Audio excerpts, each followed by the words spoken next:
En 2005, Cristina Saralegui recibió dentro de su propia casa el golpe que ninguna entrevista la había preparado para enfrentar.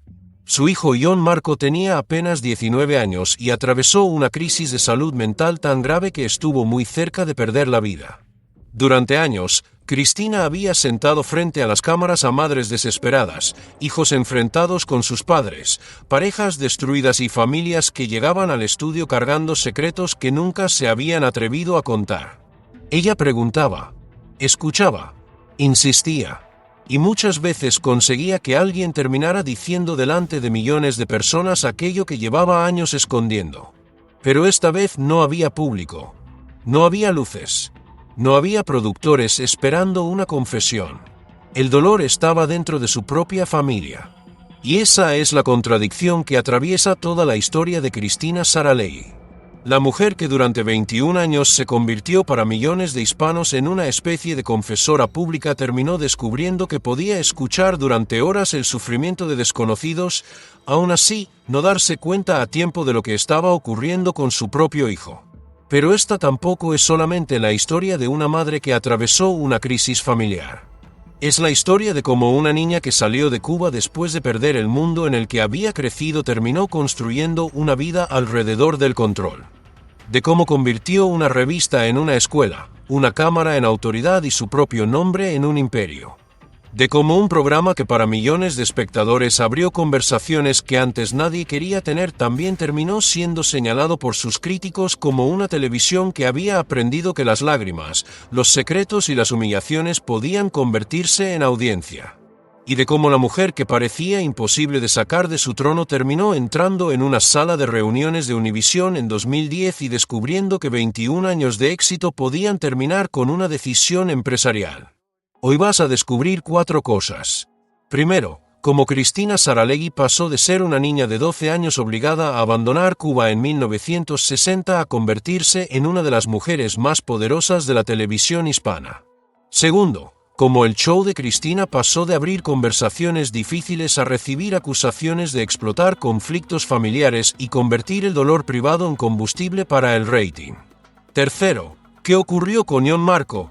El hijo que creció rodeado de dinero, estudios de televisión y privilegios, pero terminó enfrentándose a un trastorno bipolar y a una crisis que obligó a toda la familia a mirar hacia adentro. Y cuarto, cómo Univisión apagó el programa de Cristina en 2010 y la mujer que había construido su identidad alrededor de las cámaras terminó enfrentándose a la depresión, al alcohol y, años después, incluso a rumores que la obligaron a demostrar públicamente que seguía viva. Y empezamos por la primera. Porque antes de convertirse en la mujer que podía dominar un estudio con una sola mirada, Cristina Saralegui fue una niña que aprendió demasiado pronto lo que significa perder de golpe aquello que consideraba seguro. Pero antes de seguir, si te gustan las historias donde detrás de la fama aparecen heridas familiares, ambición y secretos que nunca llegaron a las cámaras, suscríbete. Porque la parte más incómoda de la vida de Cristina ocurrió precisamente cuando parecía haberlo conseguido todo.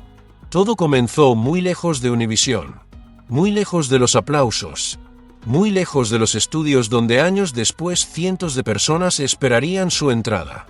Cristina Saralegui nació el 29 de enero de 1948 en La Habana, Cuba.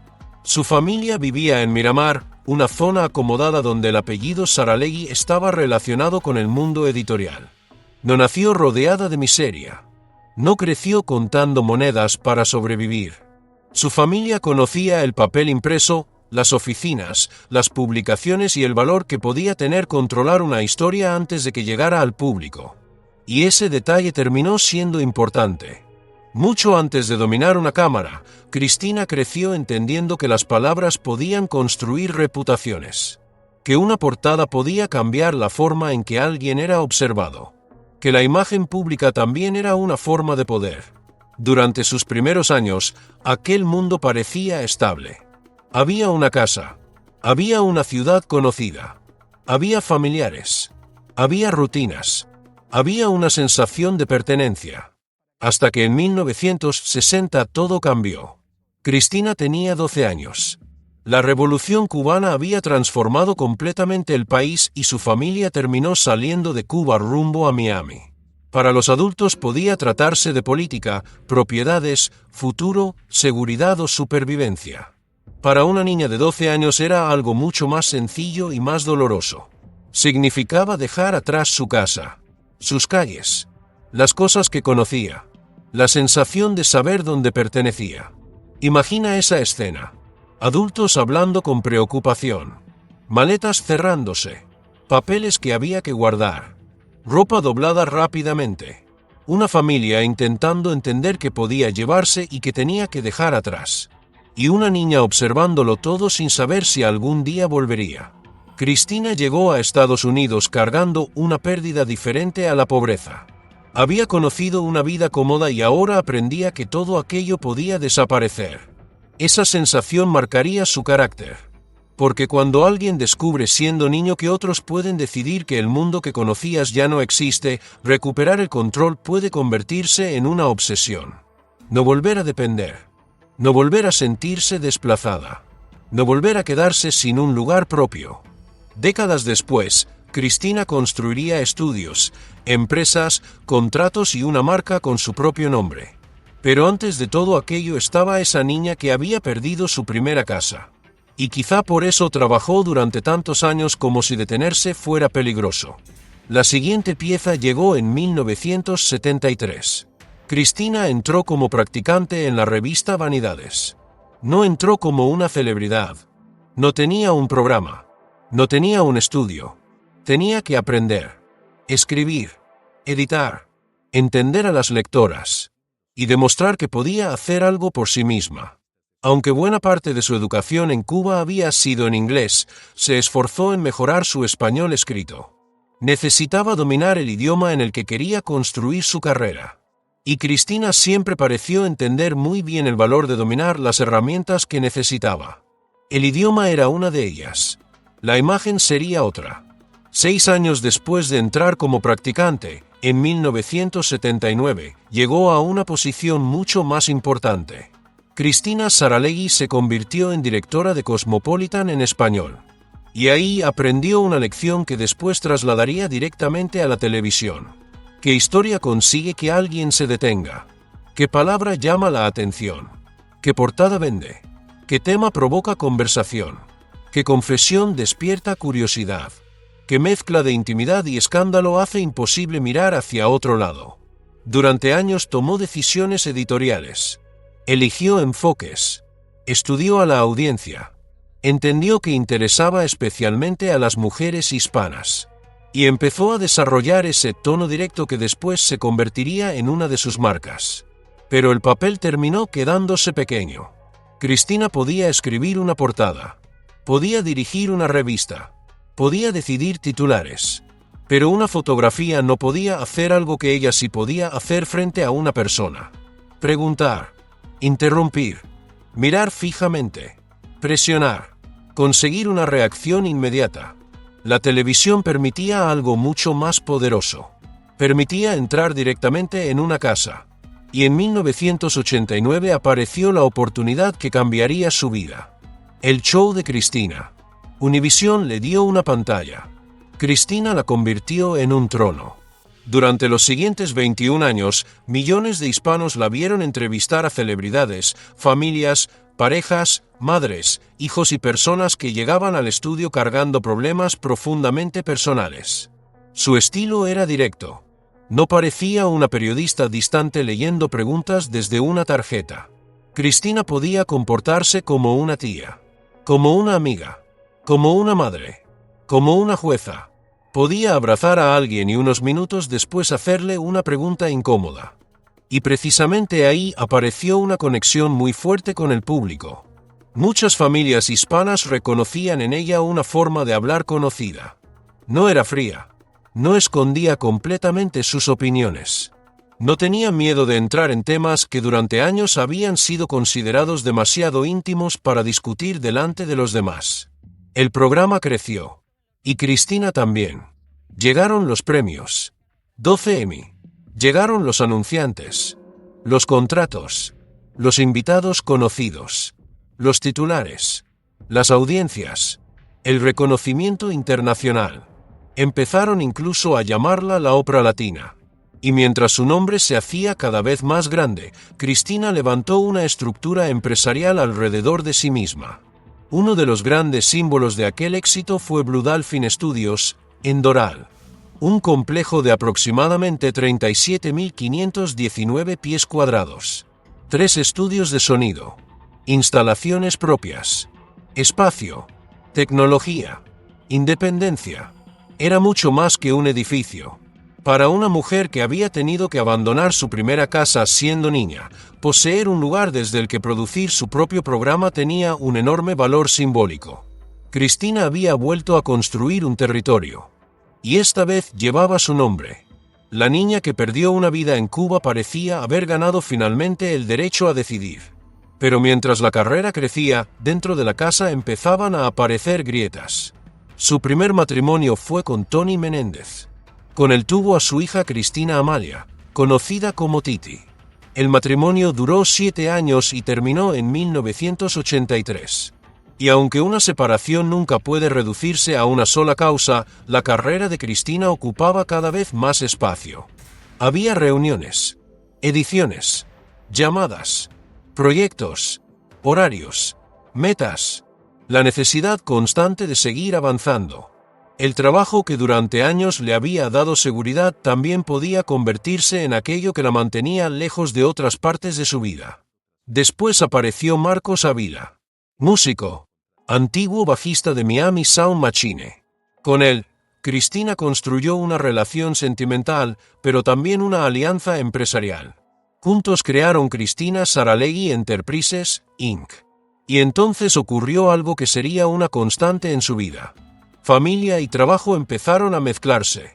Matrimonio, marca, producción, negocios, dinero, televisión, todo formando parte de una misma estructura. Desde fuera parecía la fórmula perfecta. Cristina tenía una carrera, una familia, una empresa, una marca, un público fiel, un marido involucrado en su mundo, y unos estudios propios. Había reconstruido todo aquello que una niña de 12 años había perdido. Pero cuanto más grande se hacía esa estructura, más difícil era detenerla. Había empleados, contratos, programaciones, audiencias, anunciantes, costos. Todo dependía de que la cámara continuara encendida. Y ahí empieza la segunda parte. Porque el show de Cristina no nació necesariamente como la caricatura que algunos críticos describirían años después. En sus primeros años tocó asuntos de los que muchas familias hispanas casi no hablaban abiertamente. Sexualidad, discriminación, problemas matrimoniales, hijos rechazados, infidelidades, identidad, prejuicios, violencia, secretos familiares. En muchas casas existía una regla no escrita. Los problemas de la familia se quedaban dentro de la familia. Cristina rompía esa regla. Sentaba a alguien delante de las cámaras y preguntaba aquello que muchos no se atrevían a preguntar en una cena. Para parte del público, eso fue liberador.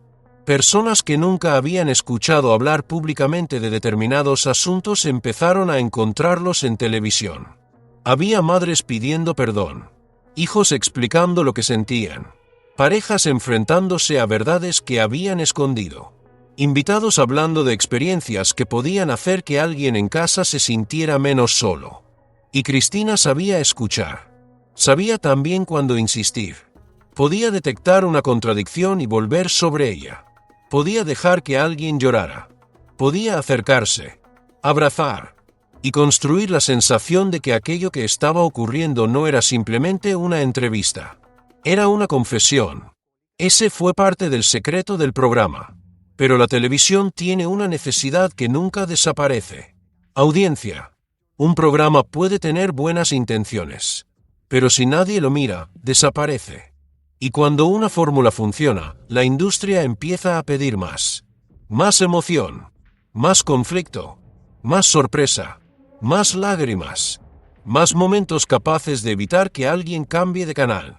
A finales de los años 90 y principios de los 2000, la televisión de testimonios y confrontaciones había cambiado. Formatos como los de Jerry Springer habían demostrado hasta dónde podía llegar el conflicto convertido en espectáculo. Laura Bozzo desarrollaba otra forma agresiva de televisión popular. Las discusiones familiares ya no se medían únicamente por la importancia del problema, también por la reacción que podían generar. Un insulto, una confesión, una traición, una persona saliendo del escenario, un secreto revelado delante de todos. Cada elemento podía aumentar el impacto, y el impacto significaba audiencia. La audiencia significaba publicidad, y la publicidad significaba dinero. Ahí aparece la parte más incómoda del show de Cristina. El estudio que para muchos había sido un espacio donde se hablaba de asuntos silenciados empezó a ser visto por otros como un lugar donde la intimidad se convertía en espectáculo. Los temas se hicieron más explosivos. Familias enfrentadas, parejas acusándose, personas vulnerables contando problemas extremadamente privados. Invitados que podían salir del programa habiendo expuesto delante de millones de espectadores algo que antes solo conocían unas pocas personas. Algunos críticos utilizaron una palabra especialmente dura: telebasura. Acusaban a este tipo de formatos de explotar a personas vulnerables, de convertir la vergüenza privada en entretenimiento, de utilizar problemas reales como una herramienta para mantener a la audiencia pegada a la pantalla. Y Cristina estaba en el centro de aquel debate, porque no era solamente la conductora. El programa llevaba su nombre. La empresa llevaba su nombre. Los estudios estaban ligados a su marca. La autoridad moral del formato dependía de que el público creyera en ella. Cuando una madre lloraba en aquella pantalla, lloraba delante de Cristina Saralegui. Y con los años aparecieron acusaciones todavía más incómodas. Se dijo que algunos casos podían estar exagerados, preparados, o protagonizados por personas cuya historia no coincidía completamente con lo que se presentaba en pantalla. Cristina rechazó esas acusaciones. Defendió públicamente la autenticidad de su programa y sostuvo que aquellas historias eran reales aunque, en ocasiones, parecieran difíciles de creer. Y ese matiz importa. Las acusaciones existieron. Cristina las negó, pero incluso dejando a un lado la discusión sobre si todos los casos eran exactamente como se presentaban, quedaba otra pregunta mucho más grande. ¿Qué ocurre cuando una industria descubre que el sufrimiento retiene mejor que una conversación tranquila? Imagina una grabación. Una madre entra al estudio. Tiene un problema real. Frente a ella hay cámaras, luces, decenas de personas observando. Productores pendientes del tiempo. Cristina haciendo preguntas. La mujer llora. El público reacciona. La conversación se vuelve más intensa. Y justo cuando la emoción alcanza su punto máximo llega una pausa comercial. Durante unos minutos desaparece la tragedia. Aparecen champús, coches, comida, bancos, teléfonos. Después vuelve el programa. Y vuelve el dolor. Ese contraste resume una parte fundamental del negocio. El sufrimiento también podía vender publicidad. No porque Cristina hubiera inventado esa lógica, ni porque fuera la única persona que la utilizaba. Era un sistema entero. Pero ella se convirtió en uno de sus rostros más conocidos dentro de la televisión hispana. Y cuanto más grande se hacía el programa, más cosas dependían de que aquella fórmula siguiera funcionando. Blue Dolphin Studios costaba dinero. Los empleados costaban dinero. La producción costaba dinero. Univision necesitaba resultados. Los anunciantes necesitaban audiencia. La competencia también buscaba historias más sorprendentes. La cámara tenía que seguir grabando. Por eso quizá la transformación fue gradual. No hubo un día concreto en el que el programa dejara de ser una cosa para convertirse en otra. Fue la acumulación. Una historia fuerte. Después otra todavía más fuerte. Una confesión. Después una confrontación. Un secreto. Después otro que tenía que sorprender todavía más. Hasta que la frontera entre escuchar a alguien y utilizar su dolor para producir un programa podía empezar a resultar incómodamente pequeña. Y mientras Cristina escuchaba cada semana el sufrimiento de otras familias, dentro de su propia casa crecía una historia que no necesitaba un productor. Tenía nombre: John Marco. Aquí empieza la tercera parte. John Marco nació en 1986. Llegó antes de que el show de Cristina comenzara su dominio televisivo. Antes de los 12 Emmy. Antes de que Blue Dolphin Studios se convirtiera en una fortaleza. Antes de que su madre fuera conocida por millones de personas. Pero prácticamente toda su infancia transcurrió mientras el imperio crecía. Desde fuera parecía un niño privilegiado. Su madre era famosa. Su padre estaba relacionado con la música y los negocios.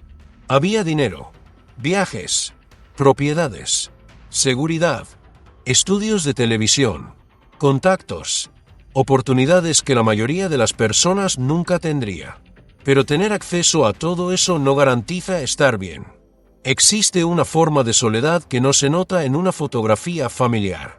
Una casa puede ser enorme y sentirse vacía. Una familia puede tener dinero y no encontrar el momento para sentarse a hablar. Un hijo puede tener todos los objetos que desea y seguir sin saber cómo explicar lo que está ocurriendo dentro de su cabeza. Y John Marco cargaba además con algo particular. No era simplemente John. Era el hijo de Cristina Saralegui. La mujer que delante de millones de espectadores parecía saber qué preguntar cuando una familia tenía un problema. Imagínate crecer con eso. Ver a tu madre abrazar a desconocidos. Escucharla decirles que hablen. Que no escondan lo que sienten. Que digan la verdad. Y después intentar encontrar el momento adecuado para decirle que tú tampoco estás bien. En aquellos años, además, hablar de salud mental todavía resultaba especialmente difícil en muchas familias. Depresión podía confundirse con tristeza. Una crisis podía interpretarse como rebeldía. Determinados cambios de comportamiento podían reducirse a frases como «son cosas de la edad». Y cuando además existe una imagen pública que proteger, reconocer que algo grave está pasando puede resultar todavía más complicado. John Marco fue diagnosticado con trastorno bipolar, una enfermedad seria que puede producir alteraciones profundas en el estado de ánimo y que necesita evaluación y tratamiento médico. No era simplemente mal carácter. No era una fase. No era un problema que pudiera solucionarse diciendo que debía animarse. Pero antes de que la familia entendiera completamente la dimensión de lo que estaba ocurriendo, llegó 2005. John Marco tenía 19 años. Y sufrió una crisis tan grave que su vida estuvo en peligro. No hace falta convertir ese episodio en aquello que precisamente se critica en esta historia. No hacen falta detalles morbosos. Lo importante es entender lo que significó para su madre.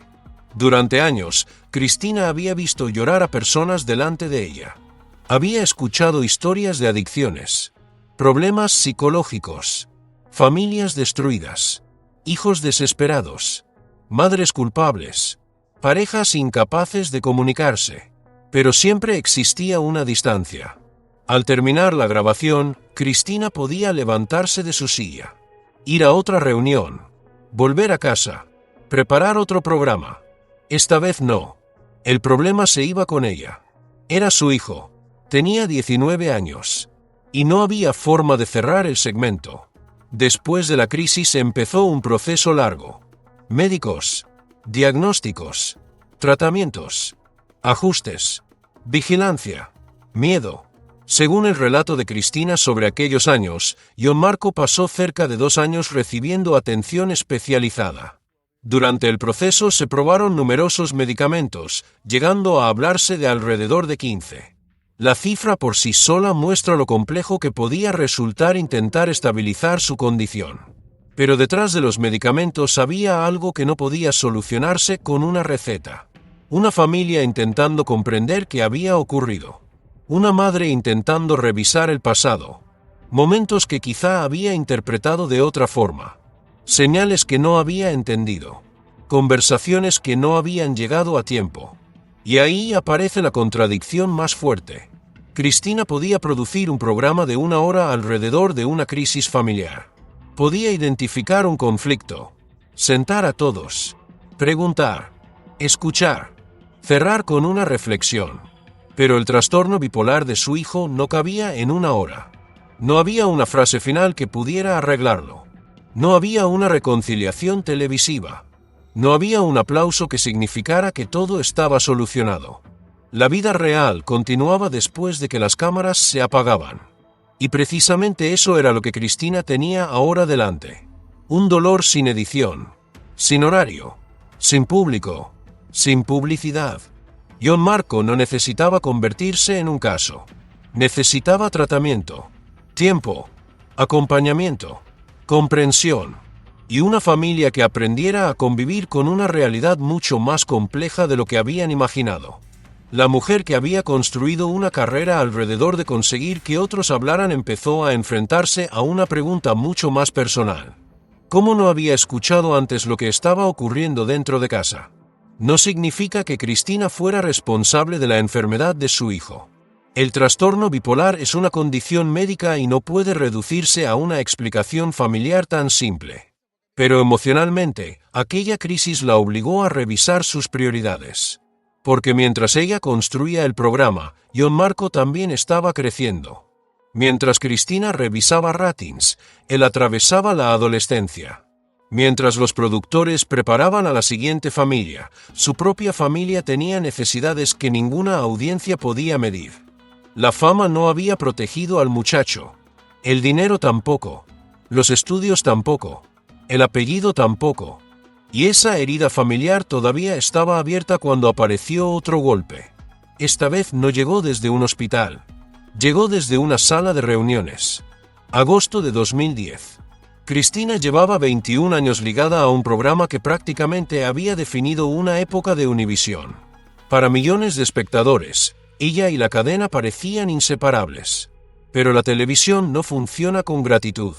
Funciona con estrategia, presupuestos, audiencias, costos, cambios generacionales y decisiones empresariales. Cristina fue convocada a una reunión.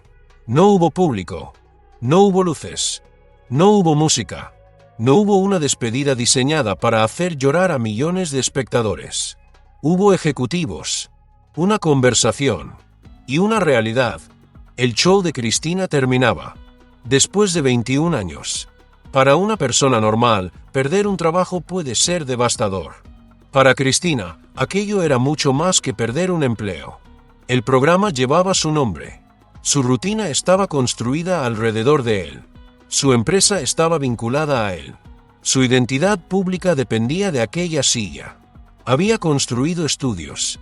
Había organizado su vida familiar alrededor del calendario televisivo.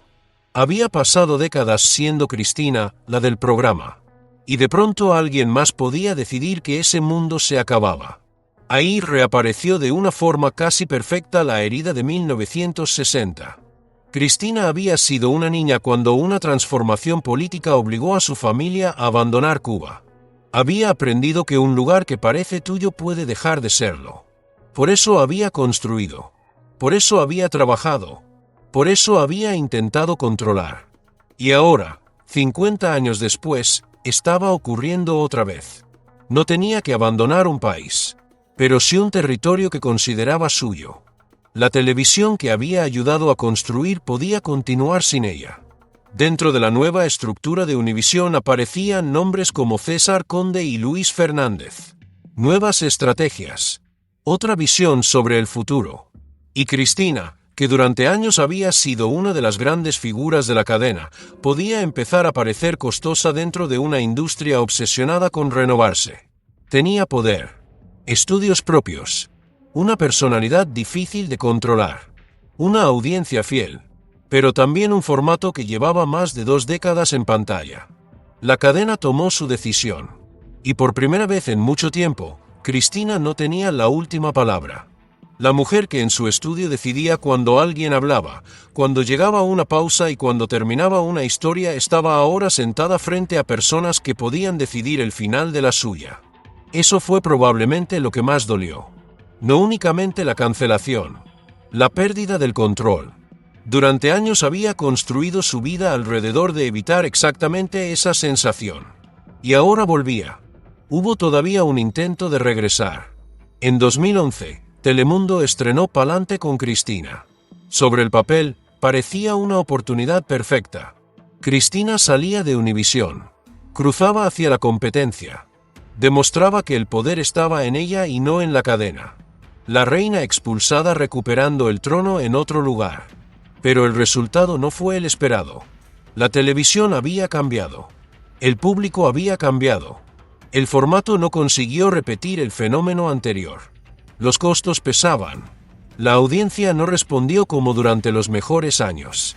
Y el programa terminó después de aproximadamente un año. La segunda oportunidad que debía demostrar que Cristina seguía siendo imprescindible terminó confirmando algo que la industria llevaba tiempo intentando decirle. Una época se estaba acabando. Después llegó el silencio. Menos grabaciones. Menos reuniones. Menos llamadas. Menos personas esperando fuera de un camerino. Menos sensación de ser necesaria. Y para alguien que había vivido durante décadas midiendo los días en función de una producción televisiva, aquello podía resultar aterrador. Blue Dolphin Studios, la gran fortaleza de Doral, también terminaría siendo puesta en venta años después. El edificio que había representado independencia y poder ahora tenía precio. Y ahí aparece una de las ironías más duras de su carrera. Cristina había participado durante años en una industria donde el valor de cada historia dependía también de cuánto público podía atraer. Ahora era la propia industria la que evaluaba a Cristina con la misma frialdad. ¿Cuánto cuesta? ¿Cuánto produce? ¿Cuánta gente la mira? ¿Sigue funcionando? ¿Existe una opción más rentable? La televisión que había convertido tantas historias humanas en productos podía convertir también a una de sus grandes estrellas en una cifra dentro de una reunión. Pero el verdadero golpe llegó después. Porque cuando las cámaras desaparecieron, Cristina tuvo que quedarse a solas con algo que durante décadas había conseguido mantener cubierto por trabajo. Ella misma contó años más tarde que cayó en depresión. Y aquí empieza otra parte mucho más íntima. Durante 21 años, cada mañana tenía una razón evidente para levantarse. Había una producción esperándola. Un equipo. Invitados. Decisiones. Problemas. Reuniones. Una audiencia de millones de personas. De repente, nada de aquello estaba. Imagínate entrar en una casa silenciosa después de haber vivido durante décadas rodeada de aplausos. Los premios siguen allí. Las fotografías siguen allí. El dinero sigue allí. Pero el teléfono suena menos. Ya nadie necesita tu aprobación para cerrar un programa. Ningún productor te espera. No hay público preparado para levantarse cuando apareces. Y entonces surge una pregunta terrible. ¿Quién soy ahora? Para Cristina, la pérdida profesional no se quedó únicamente en nostalgia. Según lo que ella misma explicó posteriormente, la depresión fue acompañada por problemas con el alcohol. No como una imagen glamurosa de fiestas, sino como una forma de anestesiar lo que estaba sintiendo. La caída. La sensación de haber sido reemplazada. El vacío. Una identidad que llevaba décadas construida alrededor del trabajo y que de pronto se había quedado sin su escenario principal. La misma mujer que había preguntado a tantas personas por sus adicciones y sus crisis estaba ahora enfrentándose a una situación propia. Y nuevamente no había una silla de presentadora que la protegiera. No era Cristina hablando de otra persona. Era Cristina intentando entender qué estaba ocurriendo con Cristina. Marcos Ávila permaneció cerca. Y eso también terminó siendo importante. El hombre que había compartido con ella matrimonio, negocios y ambición tuvo que acompañarla en una etapa completamente distinta. Ya no se trataba de construir. Se trataba de sostener. De poner límites. De permanecer cuando la atención pública había disminuido. La fama llena habitaciones mientras todo funciona. Pero la caída revela quién sigue allí cuando las habitaciones se vacían. Cristina seguía teniendo propiedades. Premios. Una trayectoria que nadie podía borrar. Pero dentro de su casa aquello podía sentirse muy pequeño comparado con la sensación de haber perdido el centro de su vida. Y encima de esa depresión continuaba otra herida. Jon Marco. Su crisis. El tratamiento. Los años intentando estabilizarlo. La conciencia de que mientras ella se había convertido en una experta televisiva en el dolor de otras familias, su propia casa también había necesitado más atención. Cristina podía mirar hacia atrás y ver 12M. Pero también podía mirar hacia atrás y preguntarse cuánto había costado llegar hasta ellos. Ese es el problema de los grandes éxitos. Mientras estás subiendo, rara vez tienes tiempo para calcular el precio. Lo descubres cuando te detienes. Y Cristina se detuvo prácticamente de golpe. La cámara que parecía no apagarse nunca finalmente se apagó. Entonces quedaron la casa, la familia, el silencio, la depresión, el alcohol, los recuerdos, y una pregunta que ningún rating podía responder. ¿Había valido la pena? La historia podría haber terminado ahí. La reina retirada. El programa convertido en recuerdo. El hijo intentando recuperarse. Pero años después apareció una última ironía. Durante décadas, Cristina había controlado una cámara profesional. Ahora su imagen empezaría a circular en un mundo donde ya nadie controlaba completamente el relato. Internet, redes sociales, vídeos, titulares rápidos, chismes, rumores que podían viajar miles de kilómetros antes de que la persona mencionada supiera siquiera que existían. Y sobre Cristina comenzaron a circular historias de todo tipo. Que estaba completamente arruinada. Que su estado de salud era terrible. Que estaba en una silla de ruedas. Que seguía destruida por las adicciones. Incluso que había muerto. La mujer que había pasado 21 años preguntando a otras personas por sus vidas terminó teniendo que salir públicamente a defender la suya. Piensa en la contradicción. Durante décadas, millones sabían quién era porque aparecía en televisión. Años después tuvo que aparecer otra vez simplemente para aclarar que seguía viva. No era un regreso triunfal. No estaba reclamando un horario estelar. No había un gran decorado detrás. Era algo mucho más básico.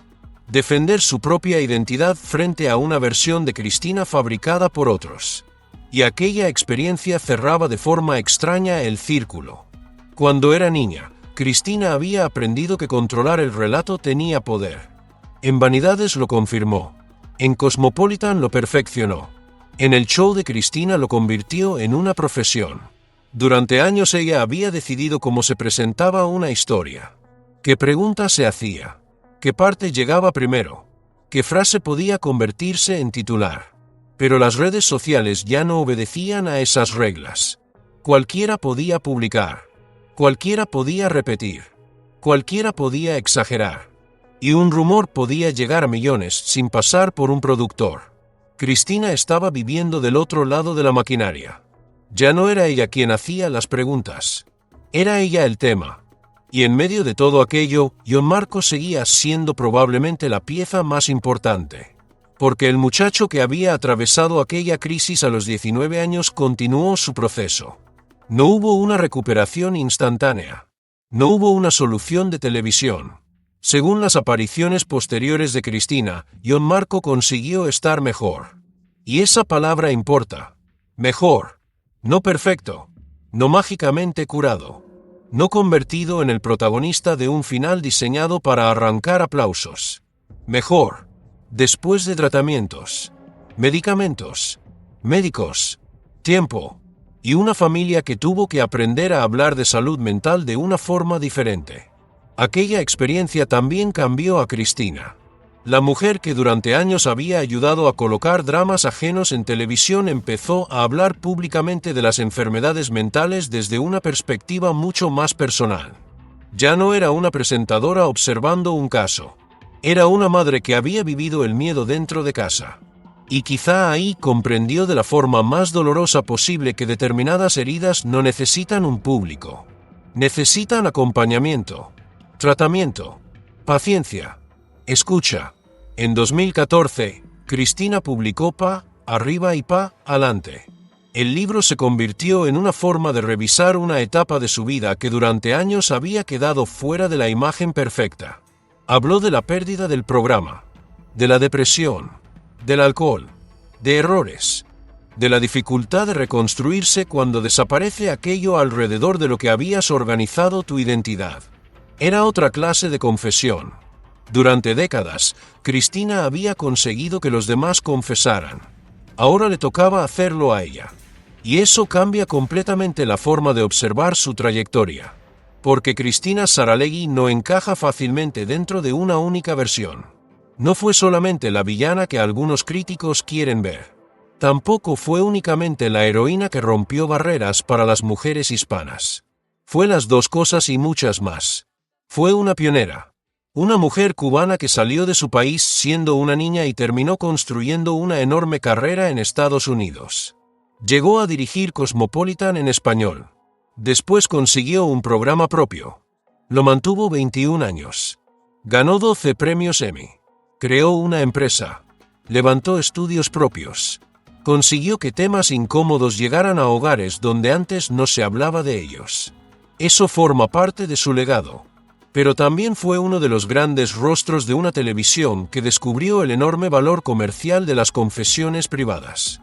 Una televisión donde una familia rota podía convertirse en un buen programa. Donde una lágrima podía aumentar la tensión. Donde el secreto de alguien podía ser presentado justo antes de una pausa publicitaria. Donde los productores necesitaban que la audiencia no cambiara de canal. Ese también es parte del legado. Y quizá por eso lo ocurrido con Ion Marco resulta tan poderoso dentro de toda la historia. Porque durante años, Cristina había visto el dolor convertido en televisión. Hasta que el dolor llegó sin cámaras. Cuando su hijo atravesó aquella crisis en 2005, no existía ningún formato. No había una hora para arreglarlo. No había una frase final. No había un aplauso. No había manera de terminar el episodio y pasar a otra cosa. La crisis continuaba al día siguiente. Y al otro. Y durante meses. Y durante años. Eso es la vida real. La televisión comprime. La vida no. La televisión necesita finales. La enfermedad no siempre los ofrece. La televisión busca momentos claros. Una familia puede necesitar años para entender lo que está pasando. Y esa diferencia es probablemente una de las grandes lecciones que deja la historia de Cristina. El show de Cristina podía tomar una familia rota y convertir su problema en una hora de televisión. La vida de Cristina necesitó mucho más tiempo para empezar a recomponer sus propias grietas. Después llegó 2010. La cancelación. Después Telemundo. El intento de regreso. El final de aquel proyecto. La depresión. El alcohol. El silencio. Y finalmente una vida lejos del trono que durante décadas había parecido inseparable de su nombre. Blue Dolphin Studios dejó de representar lo que alguna vez había representado. El público cambió. La industria cambió. Internet cambió la manera de consumir el escándalo. Pero hay algo particularmente interesante. La lógica que había hecho triunfar muchos de aquellos programas no desapareció. Simplemente cambió de pantalla. Antes una familia necesitaba entrar en un estudio de televisión. Ahora una pelea puede transmitirse en directo desde un teléfono. Antes había productores. Ahora hay creadores de contenido. Antes una confesión podía convertirse en un segmento de 20 minutos. Ahora puede transformarse en decenas de vídeos cortos. Antes el público comentaba al día siguiente. Ahora comenta mientras la tragedia está ocurriendo. La plataforma cambió. El hambre por mirar la vida ajena, no tanto. Por eso la historia de Cristina Saralegui no pertenece solamente a una etapa vieja de la televisión. La pregunta sigue siendo exactamente la misma. ¿Cuánto dolor ajeno estamos dispuestos a consumir como entretenimiento? Una madre llorando. Un matrimonio rompiéndose. Un hijo confesando algo. Una persona atravesando una crisis. Antes ocurría delante de Cristina. Ahora puede aparecer entre dos vídeos en una red social. Y detrás continúa existiendo la misma maquinaria. Atención. Publicidad. Dinero. Clics. Audiencia. Durante años, Cristina estuvo en el centro de ese sistema. Después terminó convertida también en objeto de él. Los rumores sobre su salud son un ejemplo perfecto. Gente que jamás había hablado con ella podía repetir que estaba muerta. Otros aseguraban conocer su situación económica, su movilidad, sus adicciones, su vida privada. La mujer que un día controló un estudio entero ya no podía controlar lo que millones de personas decían sobre ella. Y ahí aparece otra vez aquella niña de 12 años. La niña que había aprendido que perder el control podía cambiarte la vida. Cristina pasó décadas construyendo murallas contra esa sensación. Una carrera, una empresa, un matrimonio, una marca, un estudio, un programa, premios, dinero, reconocimiento. Pero ninguna muralla consiguió garantizarle aquello que buscaba. No pudo impedir la crisis de John Marco. No pudo impedir que Univision cancelara su programa. No pudo impedir la depresión. No pudo impedir que aparecieran rumores. No pudo impedir que la industria siguiera adelante sin ella. Ese quizás sea el verdadero hilo que une toda su historia. El control.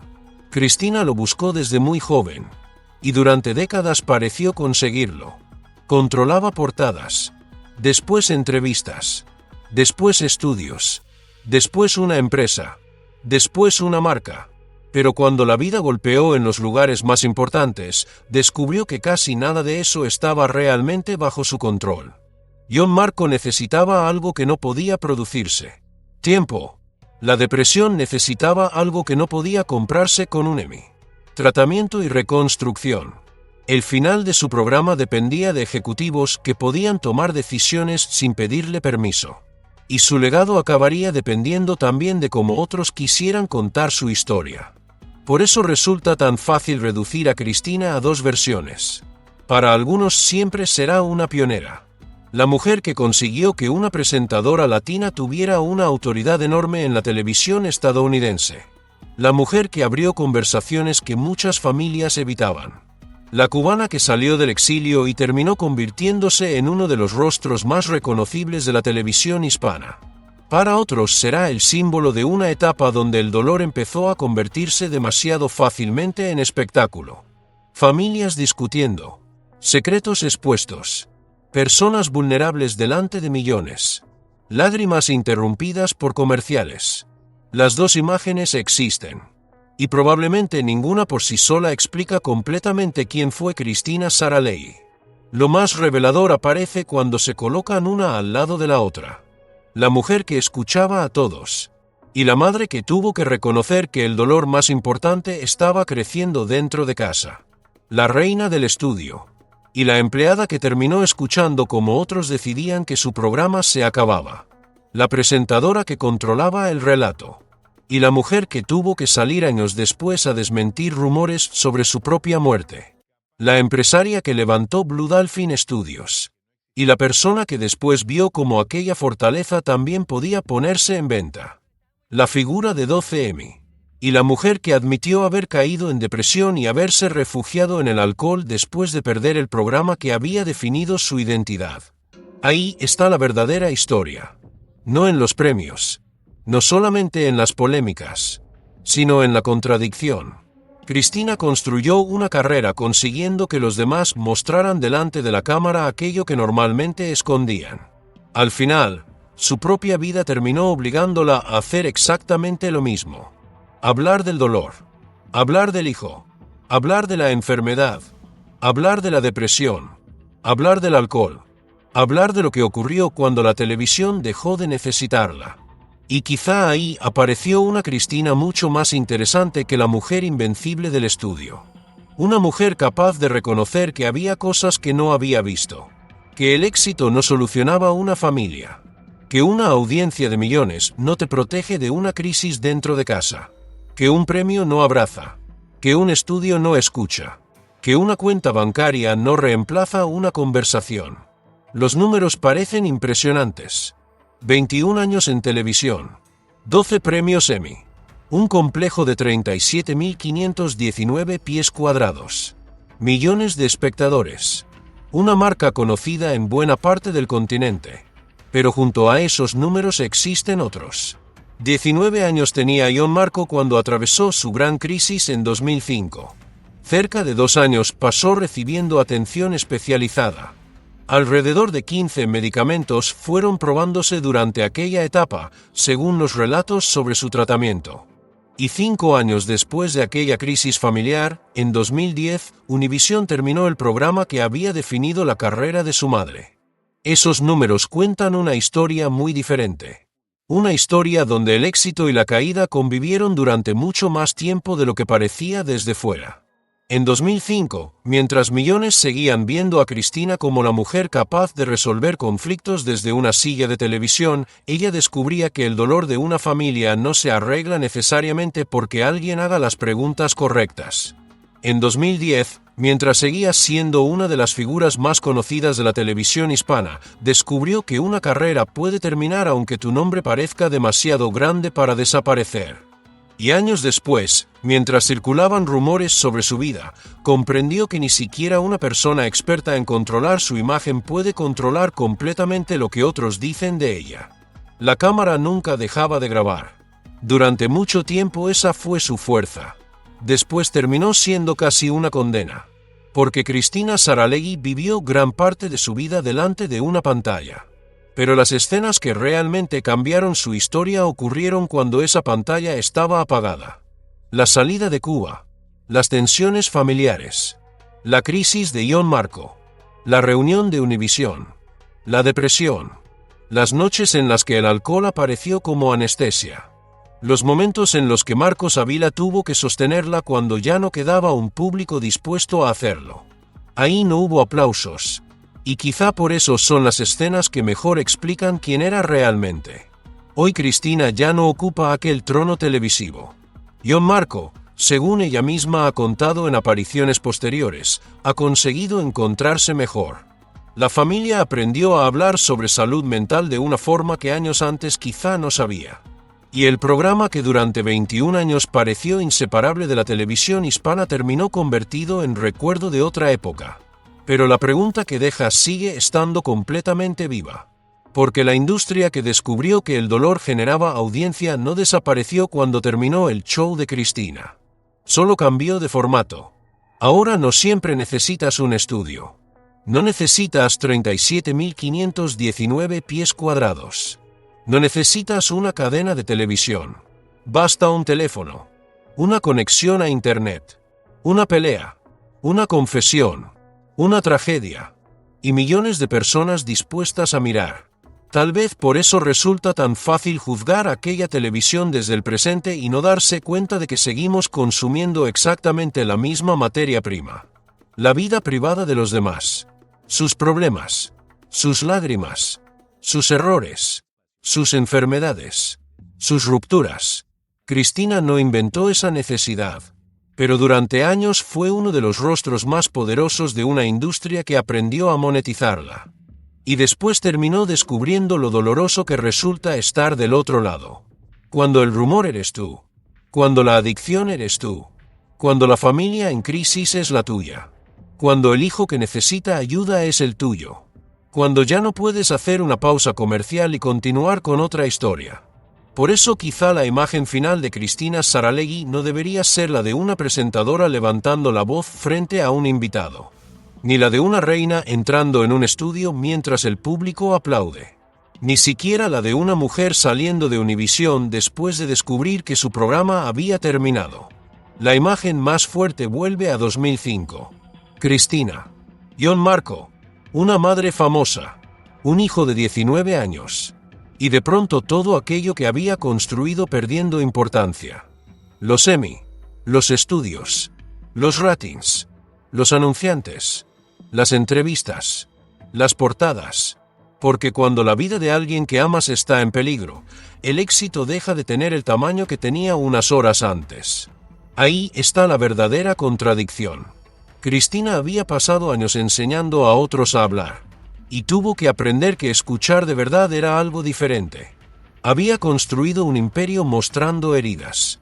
Y tuvo que descubrir que algunas heridas deben protegerse mientras se curan. Había hecho del control una forma de supervivencia. Y terminó comprendiendo que una familia no puede controlarse como un programa de televisión. La niña que salió de Cuba intentando no volver a perder nada terminó perdiendo el trono que construyó. Pero quizá la caída también la obligó a mirar aquello que los aplausos no le permitían escuchar. Su casa, su hijo, su marido, su propia salud, su propia fragilidad. Y cuando todo se apaga, cuando ya no queda la música del programa, cuando las cámaras dejan de seguirte y los premios solamente acumulan polvo, aparece la pregunta que Cristina Saralegui pasó décadas planteando a otras personas. ¿Qué queda realmente de una vida cuando por fin te obligan a contar la verdad? ¿Fue el show de Cristina un espacio que ayudó a romper silencios dentro de la comunidad hispana o terminó formando parte de una televisión que aprendió a convertir el dolor en espectáculo? Déjame tu opinión en los comentarios. Si esta historia te sorprendió, dale like y suscríbete, porque detrás de las figuras que parecían tenerlo todo casi siempre existe una parte que nunca llegó a salir frente a las cámaras.